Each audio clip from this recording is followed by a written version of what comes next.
Ivan Antonio Ceola, Presidente dell'Ordine degli Ingegneri di Venezia. Questo è un convegno importante che arriva dopo quello di Roma, un convegno chiaramente in questo caso portato nel locale, quindi nel Veneto, e che tratta tre tematiche che stanno a cuore agli ingegneri e anche chiaramente al popolo italiano, quindi sicurezza, ambiente e open data. Qual è il ruolo dell'Ordine, soprattutto all'interno del buon fare politica? Ecco, proprio ha citato una parola giusta, il ruolo. Allora, a prescindere dal fatto che gli ingegneri sono sempre stati interlocutori, hanno sempre dato disponibilità ai politici e ai governanti per trattare problematiche che riguardano la società, che riguardano l'ingegneria.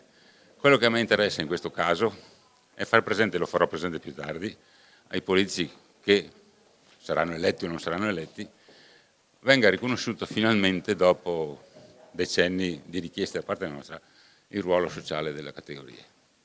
Noi sappiamo che i politici, quando devono trattare qualsiasi argomento, convocano Confindustria, sindacati, commercianti, artigiani, chi più ne ha più ne metta, professionisti non sono conosciuti, non hanno nessuna parte sociale. Invece noi abbiamo un ruolo sociale e rappresentiamo un PIL molto importante, non solo, ma siamo una categoria, tra virgolette, elitaria, tra virgolette, nel senso che siamo tutte persone preparate, competenti professionalmente, eccetera, e avremmo, non desiderio, è doveroso che sia riconosciuto il nostro ruolo sociale.